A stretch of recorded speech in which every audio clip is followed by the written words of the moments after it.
About 7 years ago, I truly felt like I was nothing. The life that I had been living no longer meant anything to me. It was really a difficult time with intense despair and inner turmoil. I felt like I no longer had any personal identity, and that all the things that I thought were important to me no longer held any value. 20 years before that, I felt like there was an emptying out process that was occurring. Each year, a piece of my identity would fall away. I was kind of living the via negativa process of Christianity or the no self process of Buddhism. All my identities slowly ebbed away, including my spiritual identities. I felt like I was slowly entering a void of nothingness, and this was extremely scary.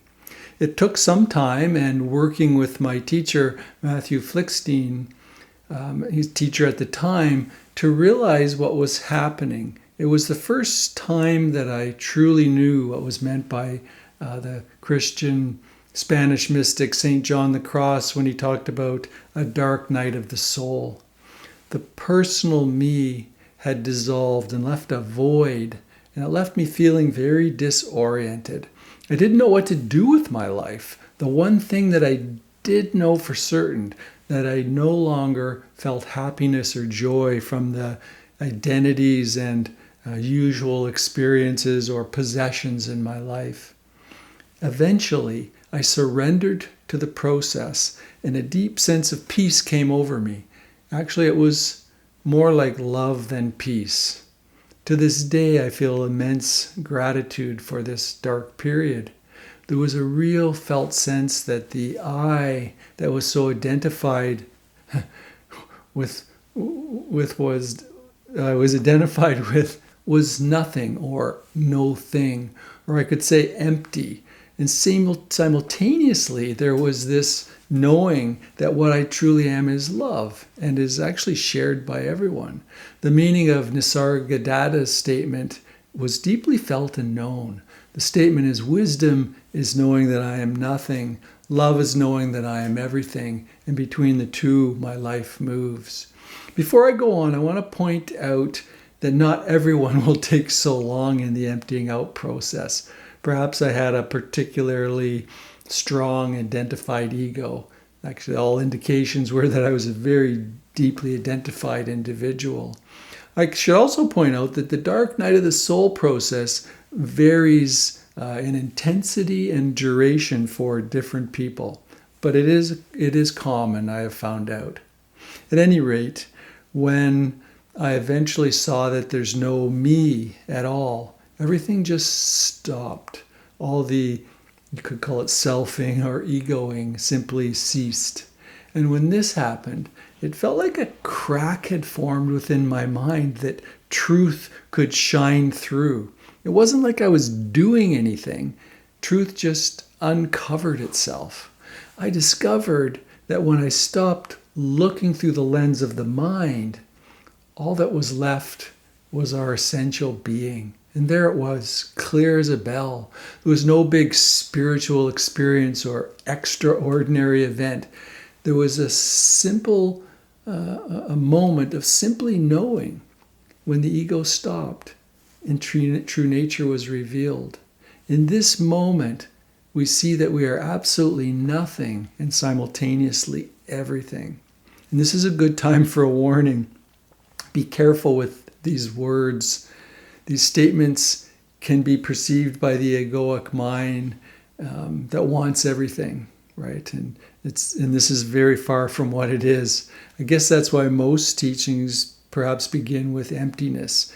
Egos are a lot less likely to want to be nothing or empty.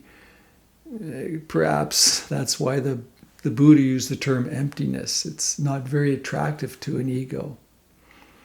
Seeing that we are everything. Not only does the ego collapse, but the witness collapses as well. The witness and that which is witnessed kind of merge or fuse into a oneness. And this process of knowing unity is very different from the process of knowing no self. We do not know unity by subtraction. We start the process by seeing what we are not.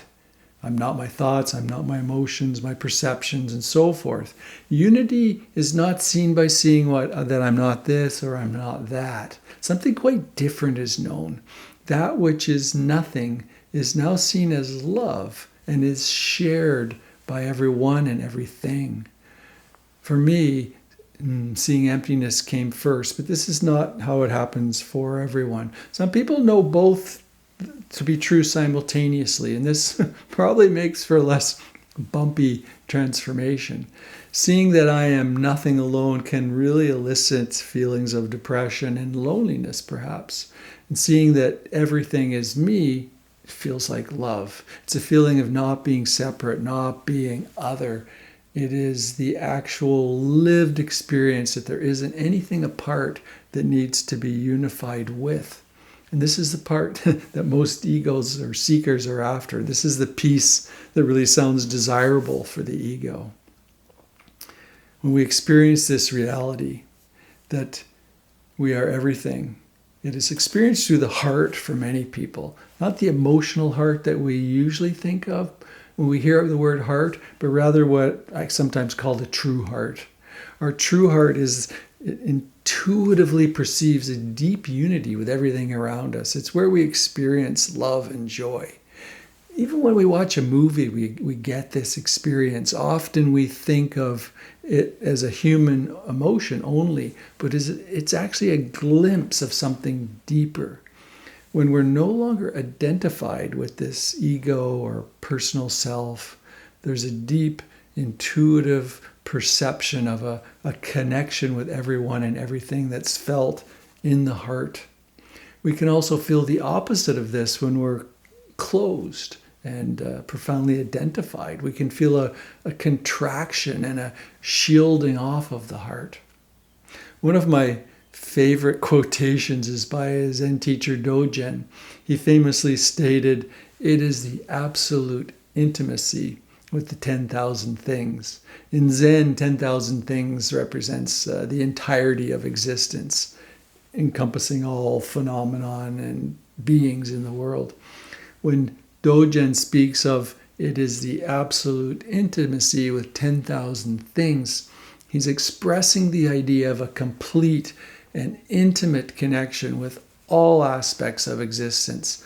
It implies a profound understanding and acceptance of the interconnectedness of all phenomenon, things, and beings. Similarly, when Rumi says love is the whole thing, we are only pieces, he's pointing to this reality that love is the essence and the totality of existence. Additionally, when he says we are only pieces, Rumi implies that as individuals identified, we are fragmented, limited, incomplete. So love represents the interconnectedness and unity of all things, the underlying fabric, you could say, that binds the universe together. It's intimacy and love for no reason. It's an uncaused sense of love. There's no denial of the oppression and difficulties in the world. In fact, there's a more intimate experience even with this as there is no separation. And true awakening involves not only transcending the ego, but also returning to the world and embracing a profound intimacy with the entirety of existence. It involves realizing that our true identity is not found in the mind and body. While the mind and body have value, identifying solely with the mind and body limits our perceptions and hinders our connection with the infinite creative aspect of existence. As we progress in our understanding, we recognize that our assumptions about the reality of things are incomplete. And moving closer to the truth, we let go of the concept of things and realize that awareness simply experiences the knowing or perceiving of things. Ultimately, we arrive at the realization that the mind is incapable of comprehending the nature of reality. In the end, we see that there's no I and no thing, and language absolutely fails to capture the truth. I hope you found this helpful. I don't often do a personal sharing such as this, but I thought it might help people and be useful in navigating the path and the dark night of the soul that so many of us deeply experience. Please leave your comments and questions. They're very much appreciated. And thank you for your attention. See you soon.